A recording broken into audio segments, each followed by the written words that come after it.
What's up, everybody? Welcome again to This Week in Gaming. Sorry for the delay. Discord is being Discord, as per usual, right before the stream. So, as always, I'm John at Force Inept. I'm Mike at Srej. I'm a robot, but soon I will be super nerd fresh. Robot zooming. Robot Nerd Fresh. There it is. Actually, that's a much better name. You should probably change your name. Damn, Robot you Nerd should. Fresh. God, It's pretty good. It's pretty good. So, thank you, as always, for joining us. You can check us out live at twitch.tv/slightlysalty if you're watching now. That's what you're doing. How cool. You can also click all the links below. You can follow. You can sub, especially if you've got Twitch Prime. That means you got free... Sorry, if you've got Amazon Prime, that means you got free Twitch Prime. And then you can follow us on Twitter, Instagram. You can join our Discord and play games with us. You can check us out on YouTube. We post these every week. And I'm going to let Super Nerd Fresh talk about the next one, because holy shit. We are officially on Google Podcasts. We're officially on Spotify and soon to be Apple and a whole bunch of others. So really excited about that. That's We're awesome. making it, boys. Slowly making our grind. And yeah. Pretty cool. So everybody out there, please feel free to look at your favorite app to download podcasts. And Or all of them. Tune into us. Or all of them. Download it on all Get of them. all of them. There it is. All of them. It's great. So yeah, huge shout out to Deion. Thank you for that. I know that was hopefully an easy effort now, but big effort to get that launched. So thank you. Kudos to that. Going forward, it'll be easier for us as we upload episodes. It'll just instantly hit all those devices. So That's awesome. yeah. Very cool. Okay, I think that's all I really had for the spiel. Anything else before we get into the news? Let's fucking do it. Let's do it, bro. The news.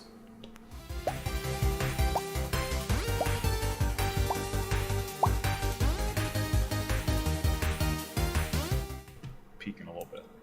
Okay, I'm gonna fix my audio there. Sorry, everybody, if I was screaming at you. Just really Wasn't excited bad news. like that. Oh, Just okay. I was enthusiastic. just screaming. Just enthusiastic. I'll take that. Okay. And if you guys have missed a couple episodes, unfortunately, we are no longer doing Fallout.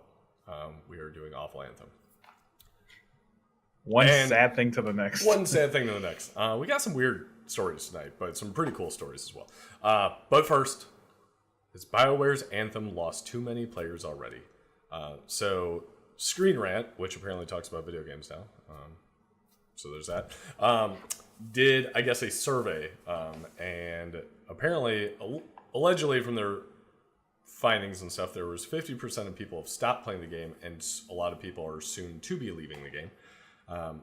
I just find it interesting. I don't honestly see necessarily the point on this, because it's still only 3 other people with you. It's not like there's PvP or anything. So it sucks that the community seems like it's dying. It's becoming more and more toxic from what I'm hearing on Reddit. But The biggest issue is with matchmaking. People are having a harder time finding people to group with, so queues are taking much longer, which is frustrating when you can't really do stuff without a group, and then there aren't any people to group with. Yeah, that is a great point. Yeah, once again, one of those games that is designed for multiple people for some reason for a BioWare game. I don't know. Poor BioWare. How the mighty have fallen. I'm quite disappointed about this, Yeah. honestly. But I'm really hoping they somehow figure out how to pull it out of this. yep, come on. We're hoping for that Destiny 2, that Division, that I don't know, comeback story for Anthem. Hopefully, then we can pick it up. Hopefully, when it's super discounted. That's my hope. Yeah, that's the plan. That's my plan. So yeah, not much news there. One day I'm hoping that I'll pick it up, just if it has enough there to be like a kind of like how Destiny's done its resurgence in the past and come up with some really good content to bring people back in, or like No Man's Sky. I hope they do that with this, because if not, it's just a dying community. Yep. And actually, I'm not even sure if it's going to be newsworthy in a couple of weeks, because it's kind of already fallen off like Fallout has. So we're going to have to pick something new, like Mortal Kombat, which we'll talk about later. Yeah. Keep Combat transitioning. crashing. Yeah. In not quite as bad news, Days Gone is out. So last week, we kind of started talking about the kind of mixed critic reviews. So it did come out last Friday, so April 26th.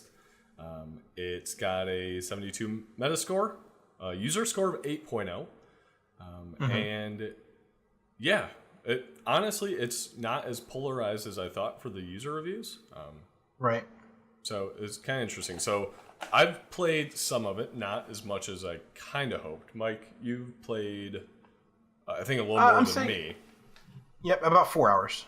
Not like a ton, but enough to like get the feel for it for sure. Right. So I think I'm probably an hour and a half into the game or so. What are your kind of initial impressions on it? I don't entirely get where all the flack's coming from. I don't know if this is something where the expectation was really high and it failed to meet it. But we've had shitty games this year, and this is just, to me, this is not one of them. It's a lot of fun. It's your basic sort of survivor.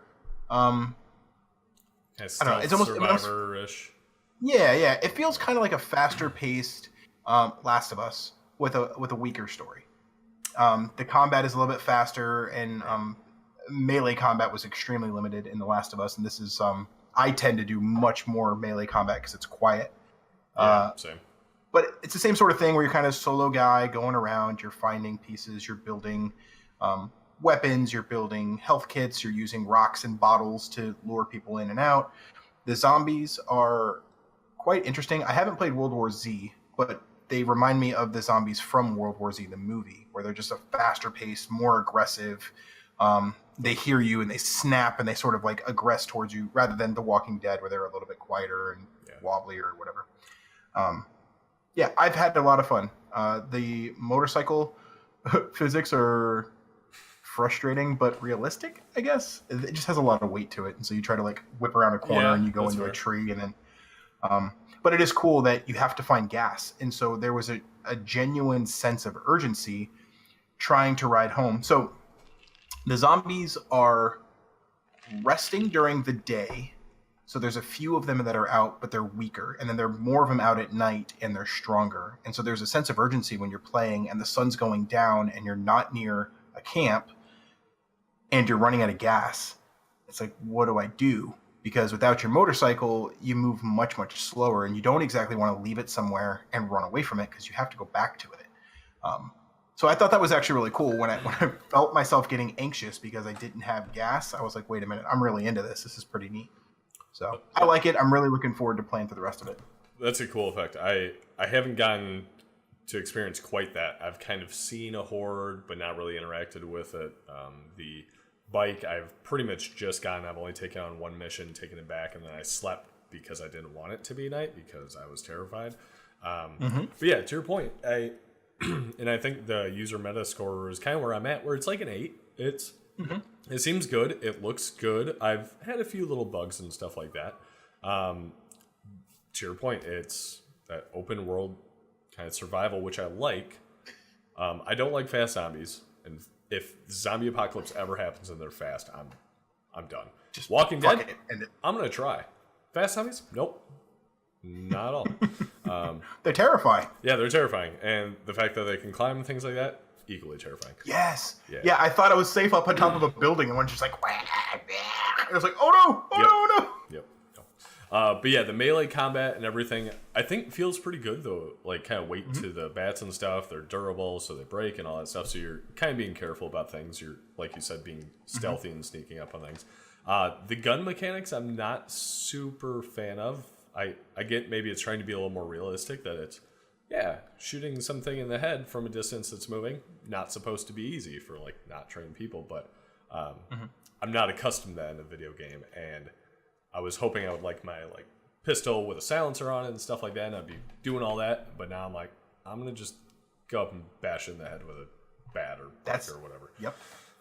Because it's a lot quieter too, because you do a gunshot and then suddenly more hear that and they come after you, and it's like, I'll just shank them. Yeah. So so far I'm not having a bad time with it. I agree, weaker story even from what I've seen so far. The protagonist I haven't connected with, and especially I have not watched all The Walking Dead, but I've watched 4 or 5 seasons or so. And Daryl I never really connected with.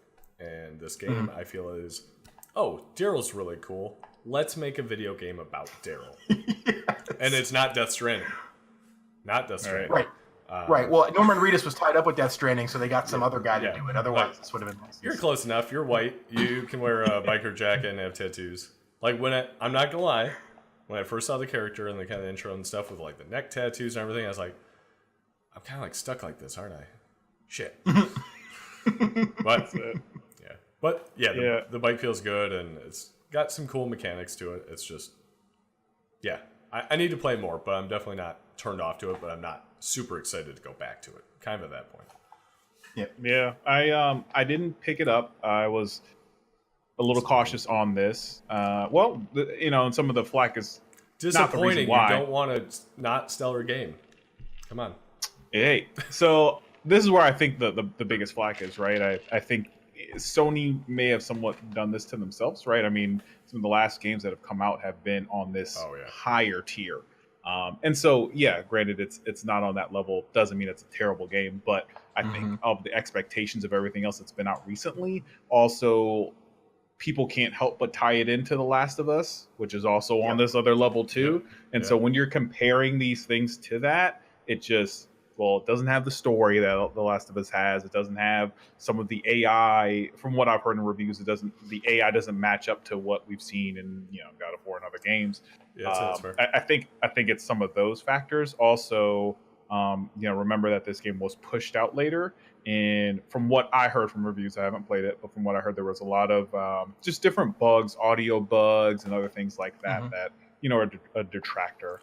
Granted, they probably did a day one patch and fixing that stuff, but they did. That's probably where that initial. And actually, a note on the patches: it seems like they've been really good about it. I haven't played since Monday, but every time I turn my PlayStation on, there's a patch. I think it was 1.06 today. That was the last one I saw. Yeah. So and one thing we're pushing them out. I will say that the whole community is doing right now, the whole gaming community, but it's much more prevalent now than The Last of Us. The Reddit right now with the developers actually interacting with people. I was reading through Reddit last night and just I love that. Actual developers coming by and be like, "Yep, hey, listen, we know that that's a bug. Please put on your stock muffler and the audio will come back and it's on our next list. And here's the things that we're targeting." And like, that's cool. Just that connection with the community, you feel like your voice is being heard. It means the world to the people rather than, you're announcing all these issues and nobody's responding. You're like, right. Well, what the fuck am I even bothering for then? Yeah, nowadays you have to have that open, constant communication. And to your point, it seems like they're doing it right. So, one thing with this game that was early on, and I think it was one of the first things like my girlfriend saw me play or watch happen, and I couldn't get a good picture because I did not screen cap it or do a video clip. I'm pissed. So I Googled it. It's not a great picture. But zombie children?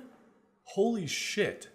So, not a spoiler, happens very early on, like your first like little intro mission thing. But you're on top of this roof and these like little kids come out of like a hole in the roof and start attacking you, and I'm just having to wail on these kids with a baseball bat. I feel like that's been such a taboo in any gaming, anything, Fallout and they don't let you kill kids or hit kids or anything like that. So crazy. Yeah, that so far made me feel the realism and kind of desperation you're supposed to feel in this game, and it was a relatively simple thing. And apparently they're called newts. I looked that up because they're newts. What are these things? Newts. Felt terrible, but that actually drew me into the game and added to that sense of unease, I guess, for the game. So it definitely was a wow moment for me because the first time you see them, they kind of scatter, and I'm like, oh, good. Right. All right. They're more afraid of me than I am of them. Okay, this is great. And then there's some bigger ones roaming around. You climb up on that roof, and they're just all like, you're like, oh no, they're going to attack me. I have to defend myself. Yeah. So, looking forward to playing more. I think the feedback we've all heard is the story is too long. I'm curious after you guys play like 10 hours or so, what you think about that, because that is something that I've heard a lot. Yeah, so I've but you don't hear about like, from the story game that much. Right. Yeah. I've heard it's about 45 hours if you skip all of the story, and about 60 hours if you do play through all the story for the Platinum Trophy. So I'm thinking 15 to 20 hours for a story. Okay. Is this a game that you'd be willing to go for the plat on, or what do you think? So I looked through the trophy list. Nothing in there seems like super ridiculous. But what I really do like about these kind of games is like you have an open world map, and there are these zombie nests all over the map, and so you get to go from like place to place and grinding out those nests and looking for collectibles and earning points to upgrade your bike, and that's the kind of stuff I really enjoy. Right. That's sort of like late night grindy stuff. So yeah, there's a good possibility I'll be playing through this one to the end. Cool. Okay. Next up, Borderlands 3. So today there was the big announcement trailer. Oh, sorry for the audio there. Big announcement trailer and gameplay, I guess, live event. So they had a bunch of YouTube kind of celebrities introing it, outroing it and stuff. They talked about a lot of stuff. They talked about the new villains. Actually, I'm going to kind of skip around here for my images. And I'm going to get their name wrong. Shit. I'm blanking on their name. That's not the name. Yeah, that's not Calypso Twins. That's the name. So the Calypso Twins, apparently like Handsome Jack might be returning of sorts. I only got to watch like 5 minutes because I was going to try and multitask at work. Spoilers if anybody that I work with is on. And it was, they kind of started the intro. So they showed an image and it looked great. And they're like, just kidding, that's not an image. And everybody's like, what? And they're like, oh, it's actually gameplay. So then they kind of like pan back and somebody playing. And they were playing it live, which is pretty cool. Claptrap's on there swearing and stuff. And people are clapping. Then you were running and they slid. So very much like Titanfall 2 Apex Legends. And everybody started clapping. And then they like vaulted up a wall, like climbed a wall, just like Titanfall 2 Apex Legends. And everybody was clapping at that. Everybody's kind of going out there. So, yeah, it seemed like a good result. It looks beautiful. And one of the coolest things that, granted, obviously, us as Twitch streamers probably appreciate more. Oh, good. He's still streaming. So, Ziggy D Live, appreciate us being able to stream you while you're streaming. So this guy's playing Borderlands 3 right now, and they talked about the EchoCast streaming technology. So this essentially allows people to watch a streamer as long as they've linked their Shift account, which is same thing for Borderlands 2 as well, so Borderlands 3. You can actually click this little icon and toggle it, Echo Host, and then you can actually go in and you can see the Vault Hunter profile, so what level they are, the character they're playing. You can see the weapons they have equipped as well as the full stats of the weapons, the grenades, shields. No shit. This is cool, man. Yeah. This is really cool. You can see their full inventory, which is insane to me that it's making all these live calls, how much money they have, how much Iridium they have. You can go into their skill tree, which they did talk about as well, the different skills for the different classes. I guess I keep wanting to say heroes from Overwatch, but classes. So the undercover tree for him, Hitman, and then the doubled agent. So you can actually click through here. So that, opens it up for all of chat, just bad-mouthing your skills and your setup. So, even cooler, you find a guy who's doing some really awesome tanky stuff, and you're like, man, I want to know what build he has. I remember in World of Warcraft, when they first released the Armory, I would do that. I would look up people that were top tier on my server and check out their talent tree, check out the weapons, the enchantments that they had. To be able to do this in real time as you're watching somebody stream, I think is next level. That is super cool. And it also just helps the streamer of like, how many people that even now that play WoW, that's just like, hey bro, what's your build for this? What's your build for that? And they, would program probably like bots to pre-populate stuff. How easy is it to be just like, oh, yep, you can click right there and see everything. I mean, that's awesome. I hope this is a doorway for other game developers to do this, because this is some really cool stuff. So I think PUBG kind of did it. They had a little thing where it was pretty much you could see what weapon they were using, or it was like what weapon in skin or something like that. Kind of one of the later patches. But this is some next level shit. So yeah, very excited for this, and makes it a lot more interactive. And I hate to say this, but this is almost another selling point for me, because it's just such a cool thing to do. And obviously they know streaming is the best way to promote their game and all this stuff nowadays. But the game looks great. Quality's not great because I'm streaming kind of low since I'm streaming as well and have a bunch of shit. But the game looks great. I mean, it's very much Borderlands with the feel. You might have just seen him driving a wheel vehicle that reminds me of Star Wars Clone Wars. Driving around, he's sliding there with a shotgun and stuff like that. I'm getting more excited for this game. I was kind of like, okay, yeah, I'm going to play it, but now I'm actually kind of starting to get onto that hype train a little bit. Yep. I think, you're right on point with the interactivity with the streaming, right? Like, that's why I watch streamers, because I want to be able to talk to them while they're doing stuff, and I want that engagement when we're talking or when they're playing. And this is going to help with that so much. Right. Hey, chat, check out that item I just picked up. Is that any good? What do you guys think? Should I equip that over the one that I have now? And they can literally do the comparison for you. And then, all right, chat, you guys vote on which weapon I should equip or whatever. Like that kind of stuff I think would be a lot of fun. Yeah, that's awesome. And then I'm going to actually close this one out just to save my bandwidth. The shift accounts you can actually link with a bunch of different stuff. So you can go on now. You can link it with Steam. For PlayStation and Sony, you got Xbox Live, Epic Games Store, Twitch, 2K, if you have an account with that, Facebook, Twitter, and Game Center accounts, which I think is mobile? iOS. iOS? Okay. Yeah, I think it's iOS. Yeah. Ooh, no Google Play. Yeah, so weird that there's no Google Play on there. Yeah. But, yeah, pretty cool. Just they are kind of doing all that, and I think trying to promote that interactivity and stuff like that. Which, of course, chat, we always appreciate you in the comments as well. So I think we're pretty excited to be able to play that with you. And again, that comes out September 13th on PC, Xbox, and PlayStation 4. But on that note, transitions. Somebody tweeted at Randy Pitchford, kind of the lead for Borderlands 3, and said, is there any chance to see the Borderlands series on the Nintendo Switch? ? His response, I would love to see that happen, period. So, obviously, not much news there. Half-Life 3 confirmed, right there. Half-Life 3 confirmed. So, I think the more realistic thing would be like, the Borderland 1 and 2, or the, what's the intro one?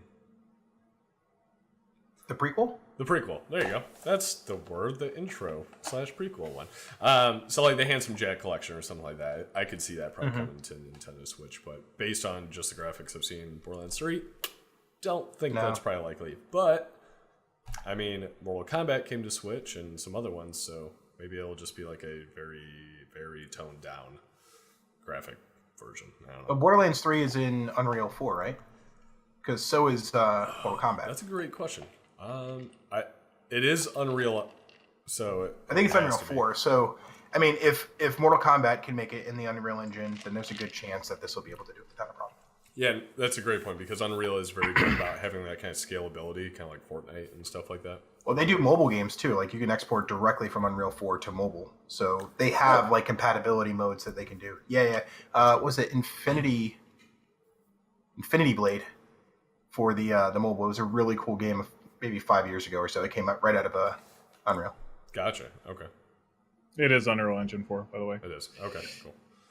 Yeah, so, again, not coming to Steam, Epic Games Store and all that stuff. So, again, T-Gabs. I don't think you're that excited anyways, but no Steam, no buy for T-Gabs. No Steam, no buy. That's right. That's all right. Don't worry about it. Okay. I think what I'm most interested in this week, the VR War. So Oculus Quest. I'm going to call it the VR War. Come up with something better than that. Well, I say that because yesterday, Oculus, actually, sorry, it could have been Monday. It was either the 29th or the 30th of April. If one of you guys could maybe fact check me on that one. Facebook did its panel, whatever, conference you want to call it. And Oculus came out and announced the Oculus Rift S and the Oculus Quest. So they've both been announced previously. There was even rough price points on them, but there was really no dates. Oculus Quest and I believe the Rift S were just saying summer 2019. That's all they would say. So as of the conference, the pre-orders went up. So the Oculus Quest coming in at $399 for a 64 gigabyte version and $499 for a 128 gigabyte version. And I believe the Rift S, which is a tethered version that plugs in your computer, so there's no like storage, was $399. I could actually probably look that up real quick here. One sec. Let's just the Oculus Rift S is $399. $399. So great price point. The Rift S is an improvement on the Rift. It's got you don't need base stations. It's got the actual cameras on the headset. It's got 5 cameras on the headset. And then comes with the Oculus Touch controllers, which are, right now, I hate to say it, but improved upon the Vive controllers with a possible kind of finger motions and stuff like that. Granted, games aren't really using that yet. The Oculus Quest is 4 cameras on the headset, but there's no computer. So it is a standalone device. There's no cords. Allegedly, it gets 3 to 4 hours of battery life. So it's going to play not as substantial games as probably the Rift S or maybe even the Vive Pro, but it's standalone. And that picture there, where you can see, that's all there is. So it's extremely portable as well. And I did pre-order one. I still have until May 21st to cancel it because that's when units ship. But it's pretty amazing, and I hate to say that about Oculus because I've been fairly staunchly against Oculus and Facebook, mainly because it's Facebook, to be perfectly honest, until Star Wars Celebration when I actually got to play the Oculus Quest and play Vader Immortal Episode 1. Which is a Star Wars series coming out. They're going to be fairly short stories, but in it there's a training simulation where you get the lightsaber and you go against the little training droids like Luke does in Millennium Falcon, as well as some robots with swords and stuff, so you're blocking, and it progressively becomes more difficult. I think I talked about two episodes ago, probably, a little more in detail, and talked about that. So that's going to be on day 1 for the Oculus Quest, same with Beat Saber and stuff like that. So I'm extremely excited for this, just because it makes it that portable thing. So I can bring that into work. I can bring it over to people's houses and show them and actually be... God, as I'm thinking about this, now I'm sounding like an evangelist for VR, and I can bring it to your homes and let you see the VR light. I should probably just change my name to VR evangelist at this point. The aluminum Falcon is the pared down version that Han Solo had. Sorry, Steve. That was his backup ship. But yeah. What up, Steve? So, very excited for this. And to be honest, if you've ever watched I Love Star Wars, you can't see the rest of the room. I love Star Wars. It's on your shirt. It's on my shirt. I love Star Wars. So this Vader Immortal, unfortunately, I am still a little salty about that it is only coming to Oculus, which I don't agree with exclusives, especially in the limited VR market right now. But very excited to play that, and I'm all in. But that leads into the other side of the war. The day later, so yesterday, that's what it is. So this was April 29th, April 30th, / leading into today, Valve released its headset for pre-order, the Index, which, boy, it is probably not for an entry-level VR person. You probably have to have pretty significant experience and dedication to VR, honestly, in my opinion, to go ahead with it. It is $1,000. Woo. Yeah. Not including the computer you need to buy to run it. Yes. So, great point. So you need a computer, which is at least $1,000. Yeah. need a computer that can run VR. And with this headset, you probably need a very good computer to be able to take full advantage of it. It does have a slightly larger field of view, so it goes from, and actually let me just double check this, so Upload VR has some great articles on these as kind of comparisons and stuff like that. You can buy the headset alone for $500. The bundle with the base stations and controllers is $1,000. So kind of the good point to that is if you already have an HTC Vive, you can just buy the headset because your existing base stations will work with this. I haven't heard comparisons as like to the new base stations versus the old ones, things like that. And then the old HTC Vive controllers, which I'm still unsure how they kind of figured all this out and partnered like this, but they will work with it as well, so you don't need to buy the controllers. But you can buy these new controllers that have something like 70 different sensors on them for, finger kind of motion and stuff like that for $279 for a pair. So decent price tag for better resolution. I would not say significantly better resolution though. From 90 hertz, it goes up to 120 hertz, and then there's an experimental 144 hertz. So it's not even like it's kind of staple. It says 120, but there's also 144. And the field of view, I think, goes from, I want to say it was like 130 to 150, something like that. So I could be wrong on that, but larger field of view. So it sounds not like substantial. It sounds like if you only get the $500 headset because you have the Rift and you want, or the Vive, and you want to be able to just kind of upgrade, you're not going to get the better headset. Do they sell the better headset standalone, or is that only part of the bundle? Yeah, sorry. The better headset is the $500. But then, so this actually is comparably priced to the Vive Pro. Oh, I got you. Okay, so that's the status. That's the price, or those are the specs for the headset. There's not two different headsets or something. Correct. Yeah. So single headset, $500 for that. If you want the new base stations and the controllers, or if you don't have a Vive already, then it's $1,000. So in comparing it to the Vive Pro, I think it's a decent price point. I think it's actually cheaper than the Vive Pro. I think that's $1,200. And it's a lot better than the Vive Pro from all the stats.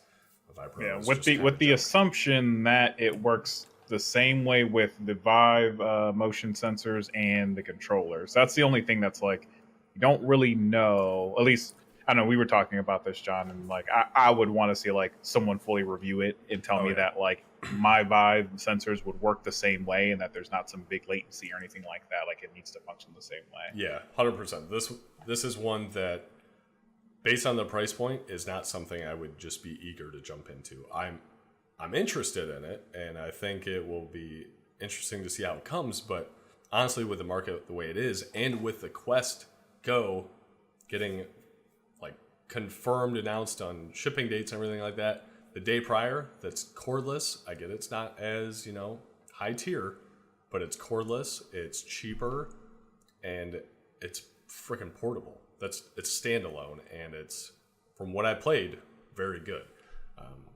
So yeah, the actual Valve Index ships later this summer. I want to say it was in July, but the pre-orders are up now. Yeah, so it's, I don't know. Yes, Steve's absolutely right. It definitely does look like Daft Punk's sunglasses. For sure. I thought that is awesome. I see it. Actually, that is a very interesting point too. So they have, I'm gonna figure out what do they call it. It's something weird. Not comfort cameras. RGB cameras made for computer vision. So hell yeah, enables applications like high quality stereo pass through. So they don't really elaborate on that. My best sounds great. Yeah, my best guess, sounds cool and techie, is that it will be allowing you to actually see through it and be more of like an AR concept. That would be cool. Yeah, which would be very cool. That's the biggest frustration with VR is like, I can't see anything. Yep. It's like, oh, I know I have a drink over here. Let me try either fumble for it or take the headset all the way off or try to like look at it a little bit. Yep. And then you got to reposition the whole thing. And Yep. Yeah, even AR aside, if I could just be like, boop, and I could see what, see everything, grab whatever I need to grab and hit the button and go back, that would be great. We can Tony Stark this bitch. Just fucking boop, and then pull right through. Why not? But yeah, that's one thing. Like the HTC Vive has the camera on the front. You would think it would have that option already. This one has two cameras on the front. hopefully you can do that. I don't know.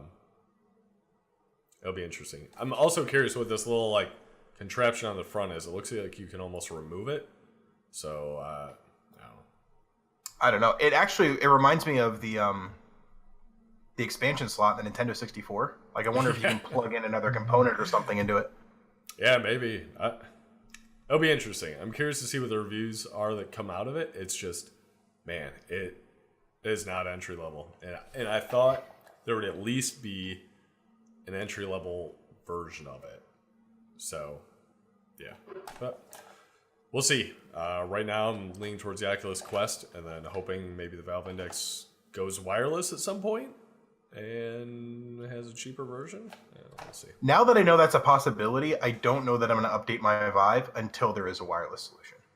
Yeah, because that's going to drive wireless VR in the market. Right. So I'll wait another 18 months and I'll get one. Yeah, so the Vive Pro has a wireless adapter, but that's $300 itself. And I heard it's not very good. It's like spotty at best. Exactly. The latency is still an issue because that's the challenge right now, unless it's a standalone unit like the Quest is. It's trying to wirelessly broadcast a shitload of data at once and rapidly, especially if you're trying to keep 90 to 144 hertz. Like that's a lot of stuff going through it. Yep, and it's why that making it wired makes sense for that kind of resolution. Right. But it'd be nice to have like a low res functionality where you can just kind of unplug it and go, just like the Switch, right? Like I can play the Switch here. Exactly.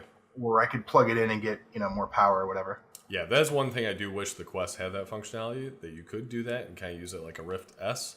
But at the same time, I have a Vive, so any games like that, like playing with you guys, I'm for that. Honestly, the Quest is for my evangelical mission of spreading VR to the masses. So I'm going to just stick with that, and we're going to go with that one. Oh, also spoilers. What up, T-Gabs? What up, T-Gabs? What up, T-Gabs? Did you pre-order the Index? It is Steam, so... Do you feel superior? Oh, it's Steam, so he has to buy by default. Yeah, I think he has no other option but to buy. I heard his dad owns Steam. That's what I heard, too. I heard that as well. Let's see. Yes, Steam, yes, buy. Perfect. Makes sense. Perfect. I mean, no Steam, no buy does imply yes Steam, yes buy. So, yeah, there you go. Yeah. The last thing I want to say on this is I hope that this gives us more VR games that are on a higher level. I mean, we've seen some great ones, right? But we need more content of games. So Yep. And honestly, I feel like we're getting into the teenage years now. Like we're kind of past that. Yeah. Are we gonna? Is this gonna? And then now we're actually getting into the real deal. The Vader Immortal is one thing I'm excited to play. It is going to be episodic because it's going to be shorter, so the actual storyline is supposed to be only probably an hour or so, maybe a little over. But that's actually unfortunately long for a VR game at this point for a story. And then obviously the training mission is, I would say, what the replayability of it, just kind of like Beat Saber and stuff like that. So, like Steve said, it's going to be the one more game. You're on Beat Saber, and it's going to be like, no, John.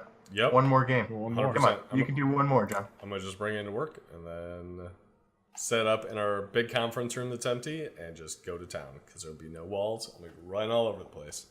But it's got that giant door, so people are just going to stand there watching you go like this for no reason. And they'll be jealous. It feels much cooler than you look. Come experience VR. I've already done that at work, and I had to bring my computer in to do that. Now I can just throw it in a backpack. Be on my way. So we'll see. Or, who knows, maybe I'll find out more in the next 3 weeks and cancel it. But for right now, I'm excited. Let's see. Don't have a transition for this one. Minecraft. Did you guys play Minecraft?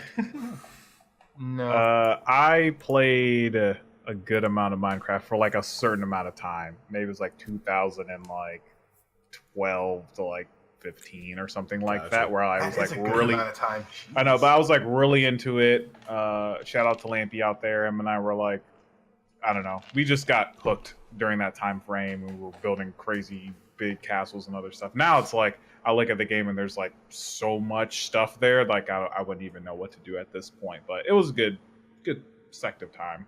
Gotcha. Okay. Well, it's been 10 years, which is kind of crazy. feel like it's not that old, but I guess I'm wrong.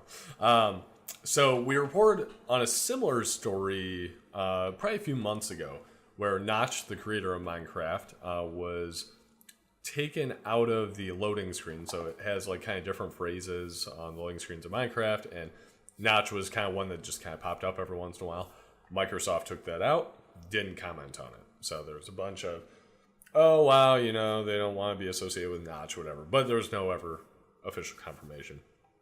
I believe it was it GamesIndustry.biz? Variety reached out and to Microsoft about if Notch would be president of the 10-year anniversary. And they said, quote, his comments and opinions do not reflect those of Microsoft or Mojang and are not representative of Minecraft. They paid him like $4 billion. Yeah. Like, he's good. Yeah. He's done. Let him just go spend his stupid money. What?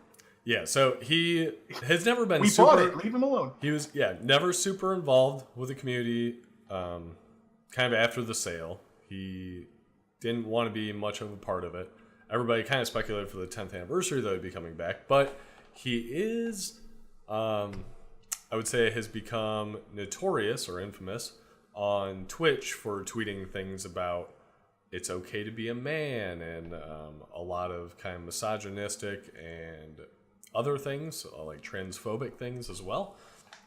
So it appears Microsoft is now quite all right with publicly not agreeing with it and distancing themselves and just be like, hey, not our style. We're not going to do that. So I would say kudos to Microsoft on not trying to dance around this at all. And just be like, nah, he's not part of it. Doesn't reflect our opinions. There you go. No, they paid him $1.4 billion for that game. What? I feel like they earned. Yeah, I wasn't that kidding. much. $1.4 billion. Yeah. God. So I think they have the right to just be like, fuck that guy. We bought this. This is our game. He's doing his own thing, and we paid for this, so we're going to keep doing this. And it's still like the biggest game. You don't really hear about it, but it still just trumps everything else. It's massive.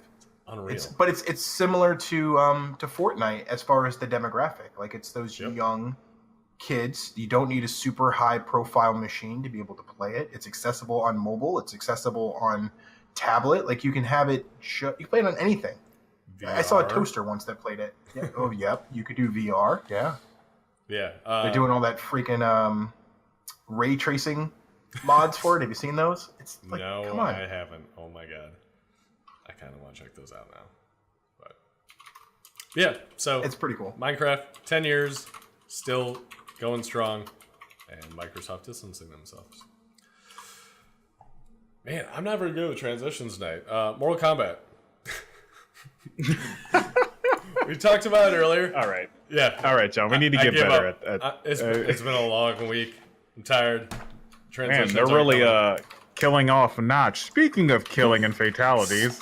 There you go. Speaking of fatalities and mistakes. Oh my god. There's an article on the right I'm going to ignore as much as I do want to talk about it. Mortal Kombat 11 update makes the game less of a grind. So there was a lot of frustration with Mortal Kombat 11 when it launched just over a week ago, I want to say. Where the towers were very grindy and there were time limits that were a pain in the ass. It was like impossible to hit. So they're making patches. They're making it easier. And as we talked about last week, Mortal Kombat got terrible Metacritic reviews.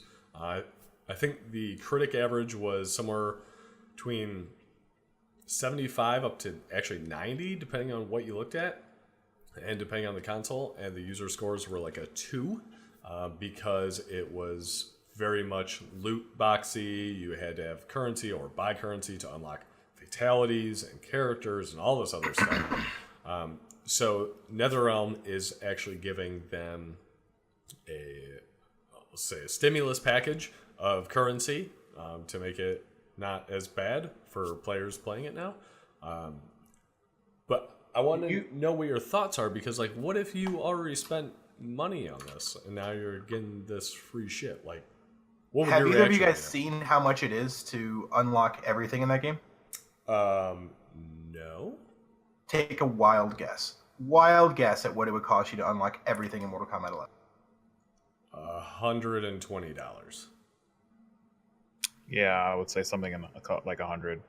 $6,440. 6,000? $6,440. 23 characters, each of which have 60 skins. Jesus. That's insane. You get 4 of them, so that's 56 skins per person you need to unlock at $5 a pop. And they rotate every 6 to 8 hours in the store. Yeah. So you have to get perfect luck and go into the store and check it every 6 to 8 hours to spend your $5 to unlock the skin that you want.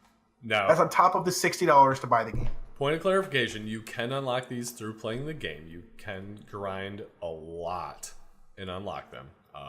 But yeah, and that's why the mech score for users is super low. It's because it's super loot boxy and just shitty for progression. And I know I don't want to be a dead horse we talked about last week, but it amazes me after Battlefront 2, the companies can still make this mistake. I get they're trying to kind of come back from it at this point, but you can't even start like that nowadays. That's just... I feel like this is just too little too late for them at this point. Mm-hmm. Yeah, I don't know. You know what sucks too? And it's just, this puts such a damper on everything. And I was going to ask chat, because this is a game that I was thinking of picking up. You know, I did plan on playing this one, and this has kind of just tarnished it. Granted, I was going to play it mainly to, you know, play around with it, play the campaign, and do a little bit. I'm not a huge Mortal Kombat diehard fan, but that kind of just kills it for me the way that it killed Battlefront for me. And it almost makes me just not even want to invest, because that's just making it seem like that's okay for them to do that, and it's just not. Right. It's simply not. And unfortunately, Where's the Door asks, do you know how many hours it would take to unlock everything? Unfortunately, I don't offhand. I'm seeing this article here says it's more than 3,000 hours. That's on Game Rant. I don't know how accurate that is, but I'm not surprised. That's absurd. And that's assuming they don't release 5 new characters every 6 months like every other fighting game ever. Right. Yeah, it's amazing that, you know, a studio like this, who has, I would say, a fairly good reputation, especially with the most recent Mortal Kombat games, to just miss the mark this hard. Yeah. That's literally the definition of a money grab. And after Battlefront 2 shit that happened this year, you would think that people just back off maybe a little bit. This literally makes Battlefield 2 look like a fucking walk in the park. Yeah, it's fair. Hold my skull. Yeah. Anyway. Wow. Okay. That was just one joke, ladies and gentlemen. That was my fatality. Nobody got it. Fatality. Whatever. That was a fatality. Right. I give that.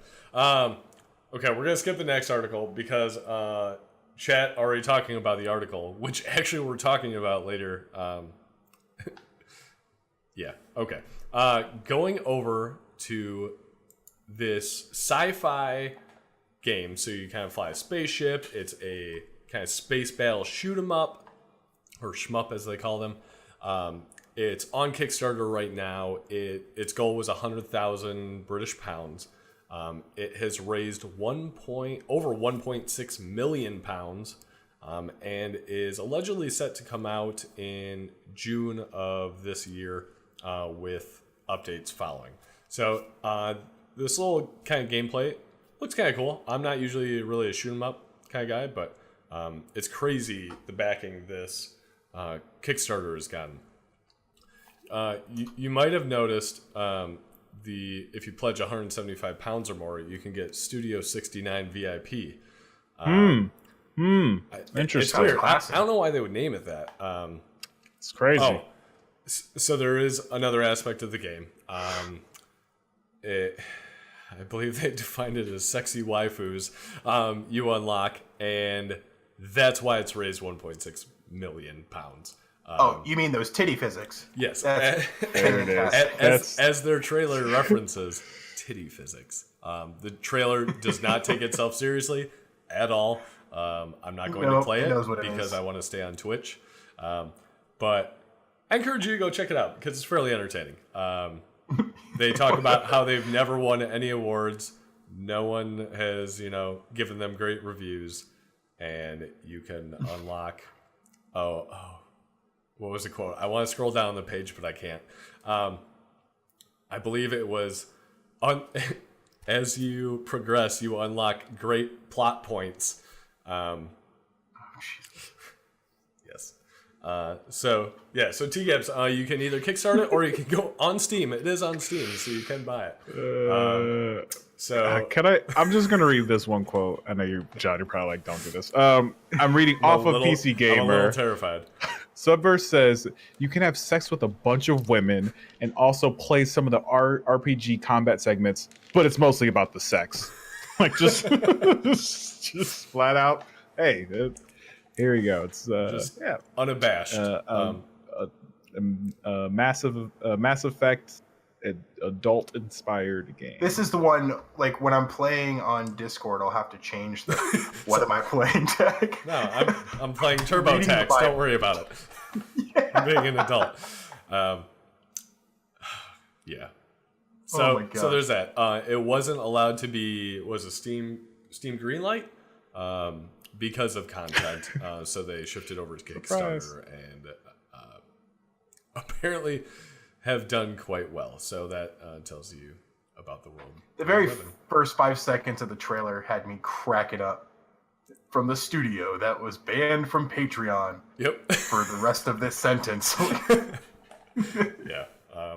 Check it out. It was interesting. So yeah, Subverse is the name of the game. Yes, Reg linked the Kickstarter in chat, so feel free to just in case you guys check that out if you want. If you want to back it like T-Gaps has, he can hopefully play it on his Valve Index when he gets that. Oh God. Also, though, oh no. Real talk. Be respectful to women. Just be a cool dude. Yeah, it's fair. Enjoy the game, but be a cool dude. Or be a cool girl that also respects women. Or a cool chick, right? Yeah, just respect. You. It's 2019. You be whatever you want to be.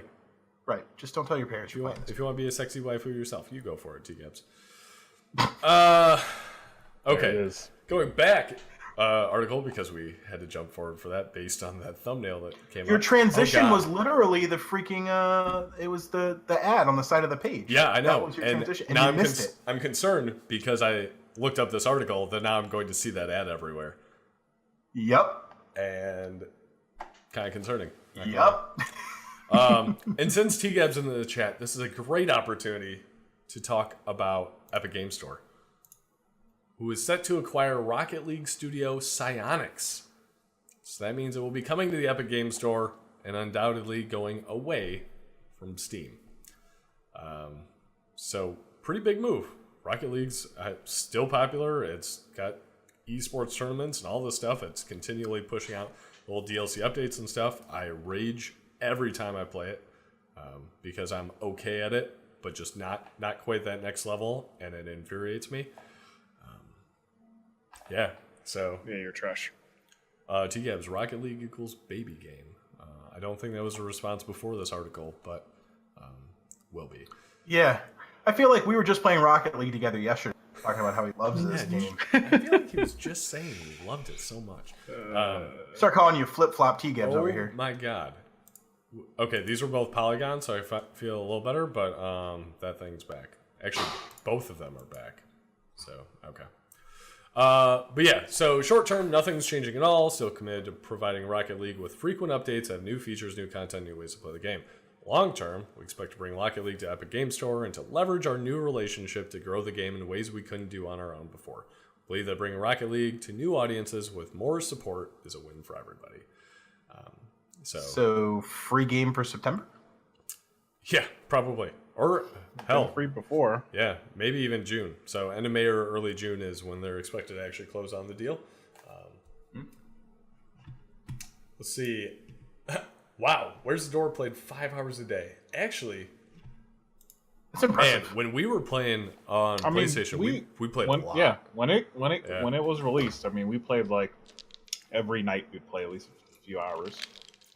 I just could not get the flying hits off the walls. I could, but just like we were good until everybody started to fly, and it was like, all right, we lost it. Yeah, it's like Dragon Ball Z, where they all learn to fly, and you're like, well, right. it's just like, all right, well, I'm on the ground. Yeah, Tails. I'm not sure if Tails Nerdy is in the chat, but I have to admit he was better than us. He was okay. Tails is just really fucking good at video games. Like, I like to think I'm pretty good. Tails is just incredible. He puts the hours in. He puts the hours in when he's committed. He puts the hours in. The work. Yeah, the work's there for the craft for sure. Where's the door? Played on PC, so respect to that, because whenever a PC player joined the match, I was like, fuck, we're gonna lose.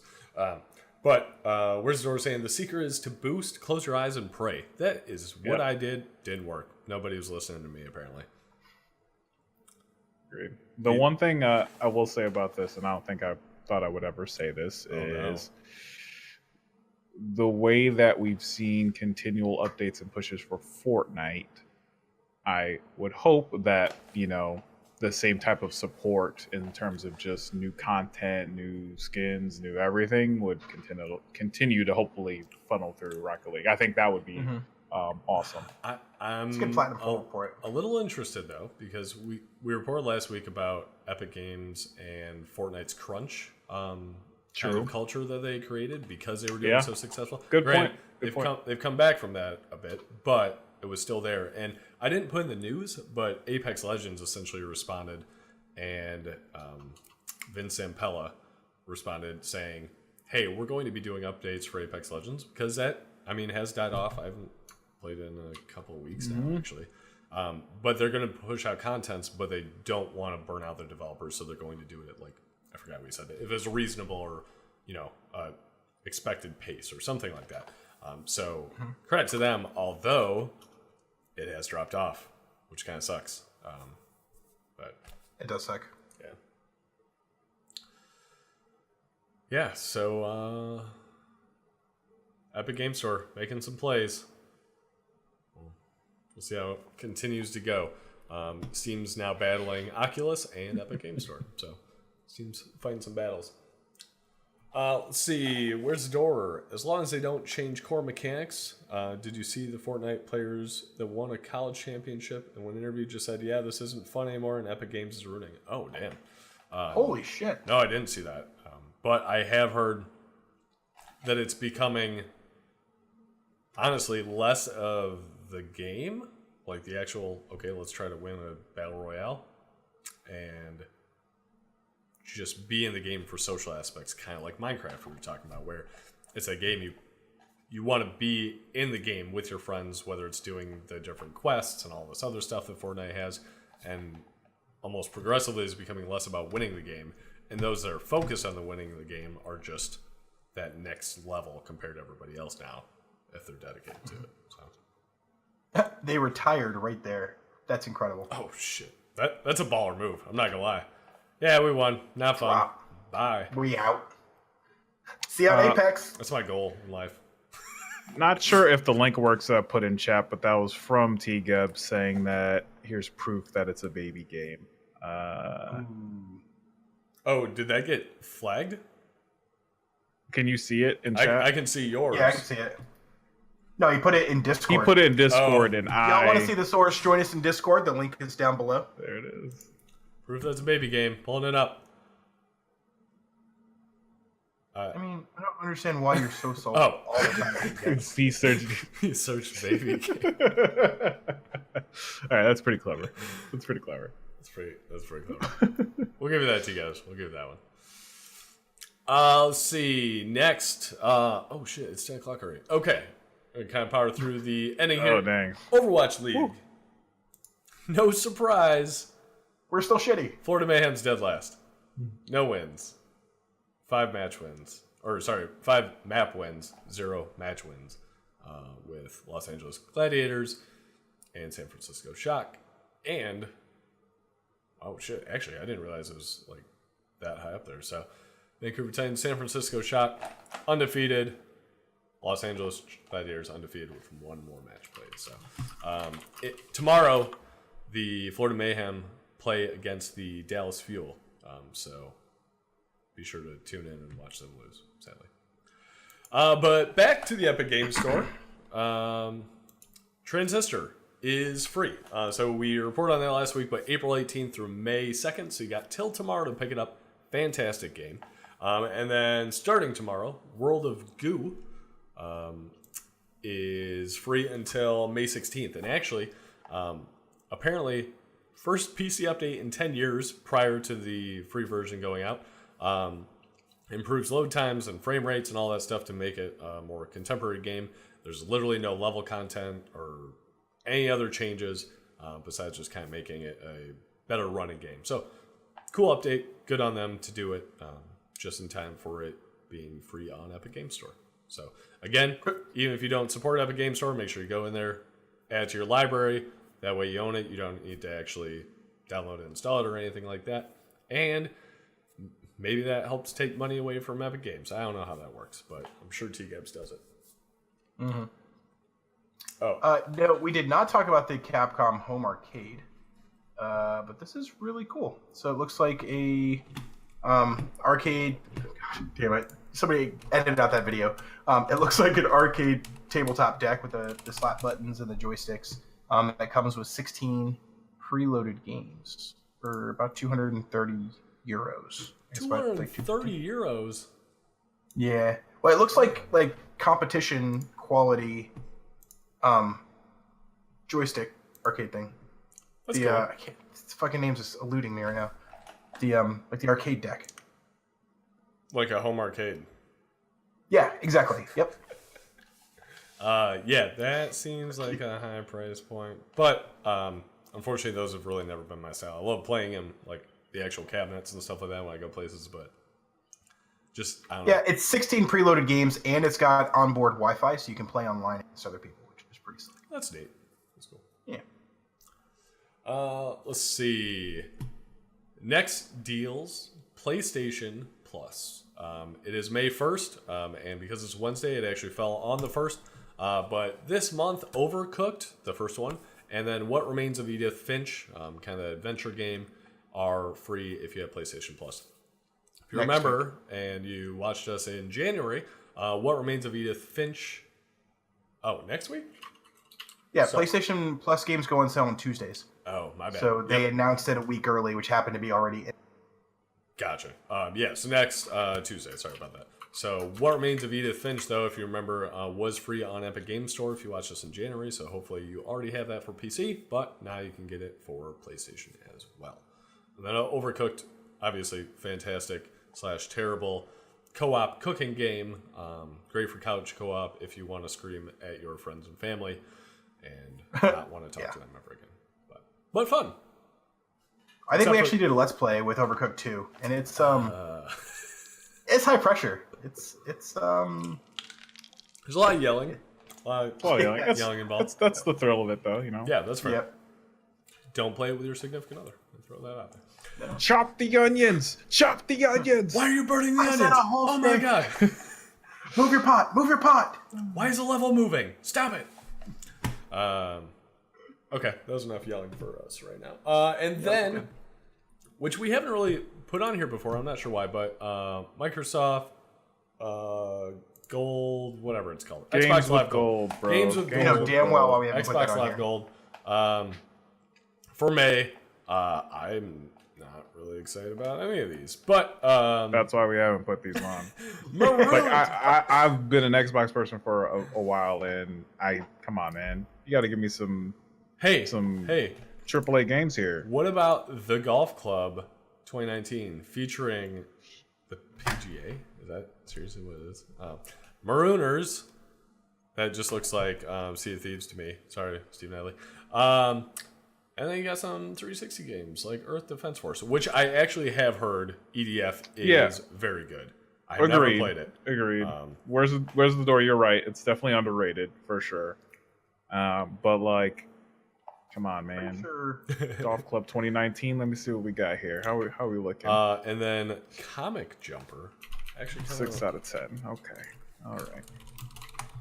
I kind of want to Google this real quick. Just I think I Earth heard a Defense comment. Force was like a Humble Bundle game a couple months ago. I think I got this one on Steam. okay. Let me pull this over here. So I do remember a Comic Jumper because that was one that I missed that I wanted to get. That game came out forever ago, though. Yeah, well, I mean, it's 360. 2010. But that was a cool, like, I think it was like a side scroller S game, jumping through comic books, and it's all comic book esque. So got some fan service in there. Say that. Yeah. Captain Smiley. Yeah. So it looks kind of story driven. Where is the actual gameplay? Okay. Yeah. So it kind of side scrolling. yeah, and yeah, so no knock to that. It's just my man for the Xbox One games. You need to have something that's on par at least with PlayStation, man. I don't think that's possible because PlayStation destroyed Xbox One. So It did. but they're getting better. I will give Microsoft their Games Pass and stuff. Can't deny that. They're getting better. But yeah, PlayStation just sitting there pretty right now, and I think it's safe. And that's it for deals of the week. So at this point, we usually go into what are we playing. So chat, let us know what you guys are playing right now. And how about, let's see, we want to go left or right? Deion, where are you playing? It's pretty straightforward for me. Division 2 has been the main thing that, John and you and I have both been playing, and Mike too. We are currently World Tier 3, Yep. right? Yep. So almost World Sure Tier are. 4. Mike's just there. You're leveling up though, man. I mean, you're You making were moves. you were in World Tier 3. You can say that. I am in World Tier 3. I can't get out. Yeah, so I mean that's been fun. It's been a nice grind, but it's been fun to play, and I'm looking forward to obviously the big the raid stuff and all the future content that's there. But that's been a good time. Yeah, we're both gear score like 390-ish, somewhere around there. Yep. So we're getting there. Mike, what about you? Playing Division 2 with you guys, not a whole lot, but probably 3 or 4 hours this week. And then Days Gone, about the same. Still got a lot of busy stuff going on at home, so I haven't been spending as much time on games, but what little time I have has been pretty much split 50-50. Cool. Yeah, kind of similar vein. Girlfriend's birthday last weekend, plus Avengers Endgame, which won't talk about. My God. Game of Thrones, won't Crazy talk week. about that, but Crazy week. emotional week. And work has, been busy. So I, played Division 2 with Deion, Mike here, and then Lampy. What up, Lampy, if you're out there? What up, Lampy? What up, Lampy? So the 3, I think he's World Tier 1, but then I know T-Gabs and stuff were in chat, or I think are World Tier 4, so we're almost caught up to them, but then I think we'll have a decent-sized raid group, but still another couple spots if anybody in chat wants to join. So excited for that. Again, the raid doesn't have a release date yet, so almost kind of glad it got delayed, just so we can kind of get to that point, because we were kind of slow on the start for it. Days Gone, again, did not play much, but definitely going to be going back to that, putting in some time on the not addicted to it by any means, especially at this point, but excited to go back. Dreams, I have played 2 or 3 of the introduction training videos, so kind of learned a little bit there. Still lots to learn on that game, but kind of dipping my toes into that. And I think that's about it.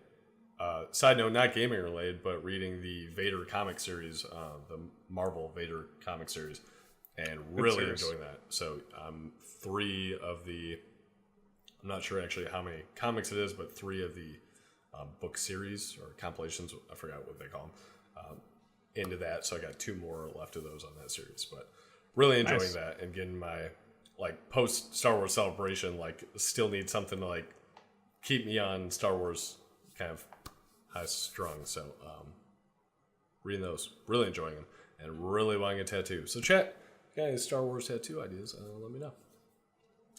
Let's see. Looks like Where's the Door? We got another Diablo 3 play. I have to ask, are you playing on the Switch? Because I think Thieves Toes are playing on the Switch as well. Yep. I was just looking up the cost. It's still like $60, which is surprising. Yeah, it's Nintendo, so it's not that surprising to me. Yeah, Nintendo. I really want to pick it up. Yeah, so there you go. You get another guy on the Switch. Yeah. I really want to pick it up again. I bought it for PlayStation 4. I also have it for PC. But I think the Switch, maybe it'll finally stick that time. I don't know. Yeah, the portability just makes things so nice. Like Persona 5 is one I just want to come to the Switch. I don't think it ever will. But I would love that to be on the Switch so I can play it, because I still don't have time for those super long RPGs and dedication on PlayStation. PC I do, but that's not really what I've been kind of into at this point in PC. So yeah, if I'm going to start over, I'd rather start over on console, take places, instead of on a PlayStation where I'm just as stuck as I am on my PS or my PC. Gotcha. So Where's the Door actually says he picked it up at GameStop for like $30 or $40. Yeah, there you go. So yeah, it's a Switch game. They're going to retain their used value, but there's low risk in getting a used game for the Switch. So yeah, it's true. It's just one of the little cartridges. So cool. Mm-hmm. Let's see. These Matos, 64% Spider-Man. You're getting there. Such a great game. Your way. The most recent amazing Sony Interactive Entertainment's game. Days Gone. Not as good. Spider-Man just... I think that was my second favorite game of the year last year. I forgot exactly what my rankings were, but it was right up there with Red Dead and Celeste and God of War. So. And The Messenger. You had a lot of games last year your favorites. I did. It was a great year, man. It was a great year. Great year for games. I'm a little sad this year. Not looking as good. Yeah, I mean, it doesn't really matter. Last of Us is going to win Game of the Year next year, because Chad, if you don't know, I love it. Bet running. When Last of Us 2 comes out next year, Mike is buying me a copy because he insists. And when it comes out this year, I get to say I was right in front of all 12 of you guys. Yeah, you gotta be better at those bets. You gotta make sure it's an equal payoff both sides. I'm confident it's coming out this year. Cyberpunk, I hope it comes out this year, but I don't know. E3 is coming up, so just over a month away. So June, I think it's 11th through the 16th, if I'm not mistaken. Yeah, it's coming up. And they're supposed to have a very big announcement for CD Projekt Red, so I'm hoping it's a shadow drop. It's not going to be a shadow drop. I'm hoping it's a release date for this fall, but we'll see. And yeah, these Matos, just Spider-Man. Come on, man. You gotta get going. Stop doing the math homework for ADEV out there. Shout out to ADEV, though. Shout out to ADEV. What up, ADEV? We have to shout her out, otherwise we get yelled at. So. These Matos, are we doing anything special for E3? Yeah, I mean, we haven't talked about that. In the past, I know we've done like a whole recap thing. I think These Matos was actually part of that last year. What do you guys think? Yeah, I think we should do something, maybe panel style or something. Mm-hmm. I'm definitely down for doing a special episode for sure. Yeah, I think Squad Thoughts, where we just kind of talk over our, who took the show, what the best game of the show is, kind of rankings, kind of similar to what we did last year. I don't even think we were technically Twitch streaming at that point, were we? Was it Slightly Salted Squad at that point? Yeah. Mm-hmm. Yeah, it was at the very, very beginning of phases. So, fun fact, chat, if you want to listen to that early footage, listen to our podcast. It's actually there as a bonus episode. So, and the audio's probably not as great. Yes, the audio will not be great because we had those 10 cans with the string connected. Yeah, and you can hear These Matos eating our farms, and it's just you can hear the crumbs and crackles of everything. So yeah. I think there was four of us in a room around one snowball mic. It wasn't even a good mic. We greens all faded. Hey, and the snowballs are good. Leave them alone. But it tells us it shows us our roots. Okay, don't forget it was the roots. Three of us were prepared. These Matos was Tails not. was there too. Farrell was there. Yeah. Oh yeah, I forgot Tails and Farrell were there too. Damn. So yeah, we'll do something. I'm not gonna lie. I kind of thought about taking a day off of work to really binge watch some stuff. other counterparts are out. So I may or may not be like streaming at work. We'll see how I can get that going. Spoilers for anybody that I work with. Don't figure that out. Talk to me that week. Yeah. Okay. Well, you guys got anything else? Before we sign off? Actually, one note. Normally we do play a game after this. I unfortunately am unable to. I've got a load morning super early tomorrow, so will not be going. Are either of you guys going to? Nope, I'm gonna go play Days Gone. Yeah. Oh, shout out to chat. T-Gabs. Thanks for the resub. Sub for 3 months. Wow. Comment? Appreciate it, T-Gaps. The comment? Wait. Well, wait. So, thank you. Appreciate that. Thanks, T-Gubs. Yeah, as always, check us out. Twitch.tv/SlightlySaltySquad. Check us out on YouTube. Podcast services. A bunch of them. I don't even know them all. But We again, out here. Thank you, We out Deion, for helping kind of initiate that, set that up. Check us out on Twitter for updates or ramblings, Instagram, wherever you want. And as always, if you have Amazon Prime, that does mean you have free Twitch Prime. Check out your free games. Give a free sub every month to somebody in the community. Of course, we appreciate it. If not, give it to somebody else.